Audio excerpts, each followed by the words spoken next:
خودی کا سر نہاد لا الہ الا اللہ۔ جی السلام علیکم ورحمۃ اللہ وبرکاتہ۔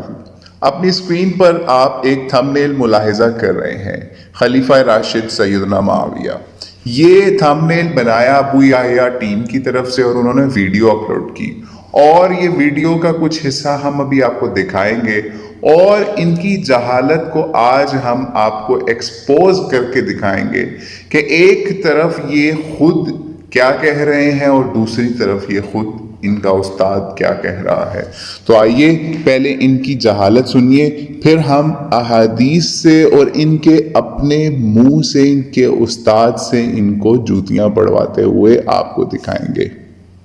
رحمہ اللہ تعالی المتوفا 101 ہجری، جو بنو امیہ میں ایک اچھے خلیفہ تھے، جہاں اتنے برے خلفاء تھے ان میں سے ایک اچھے خلیفہ۔ آپ نے خلیفہ راشد کا لفظ نہیں بولا، اردو میں اس کو ٹرانسلیٹ کر دیا نا۔ اس کی ٹرانسلیشن یہ ہے خلیفہ راشد کی اچھا خلیفہ۔ اگر عمر بن عبدالعزیز 29 سالوں کے بعد بھی اچھے خلیفہ اور خلیفہ راشد ہو سکتے ہیں، تو آپ کو کیا تکلیف ہے کہ سیدنا معاویہ رضی اللہ تعالیٰ کو اچھا خلیفہ کہا جائے؟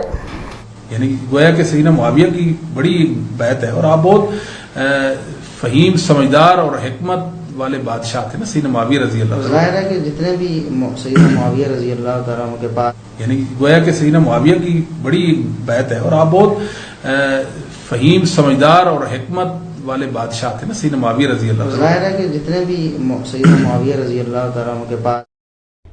تو ناظرین، آپ نے دیکھا کہ غلام مصطفیٰ ظہیر خود حضرت معاویہ کو بادشاہ کہہ رہا ہے، ٹھیک ہے۔ اب کیا اس کی بھی کلپ کوئی تیار ہوگی اس بات کے اوپر کہ غلام مصطفیٰ ظہیر نے معاویہ رضی اللہ عنہ کو بادشاہ کیوں کہہ دیا؟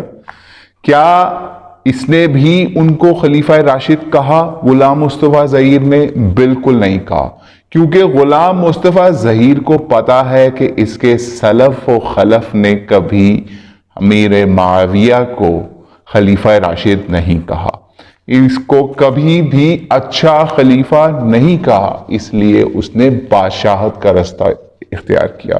اور یہ اپنی اسکرین کے اوپر آپ ایک حدیث دیکھ رہے ہوں گے، اہل حدیثوں کے لیے یہی حدیث کافی ہے کہ وہ اس کو پڑھ لیں کہ محدثین کا اور اس حدیث کو لکھنے والوں کا اور اس کے راویوں کا کیا فہم تھا، کہ جب ان کے سامنے بنو امیہ کی حکومت کی بات کی گئی کہ ان کو کیا سمجھا جائے، تو یہی بتایا گیا کہ ان کی حکومت بدترین یا بری بادشاہت ہے، ٹھیک ہے۔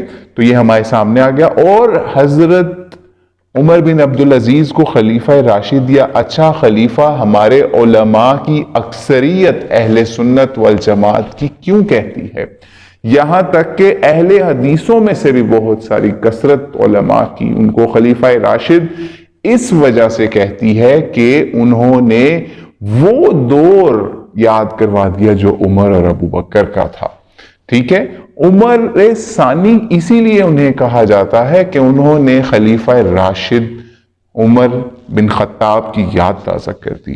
اب دیکھنا یہ ہے کہ حدیث کے مطابق یا حدیث کے راویوں کے مطابق بنو امیہ کی خاندانی ملوکیت کو یہ لوگ بدترین بادشاہت کہتے ہیں، یا حضرت عمر بن عبدالعزیز جنہوں نے اپنا جانشین مقرر نہیں کیا اپنی طرف سے جیسے کہ پہلے بادشاہ کرتے تھے، کیا اس سنت کو زندہ کرتے ہوئے سمجھتے ہوئے یہ خلیفہ راشد یزید کے ابا جان کو کہیں گے یا نہیں؟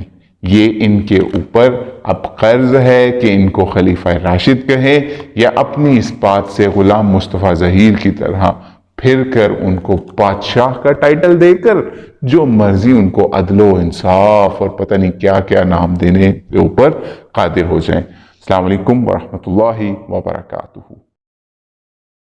سبحان ربك رب العزة عما يصفون وسلام على المرسلين والحمد لله رب العالمين وصلى الله على سيدنا محمد وعلى آله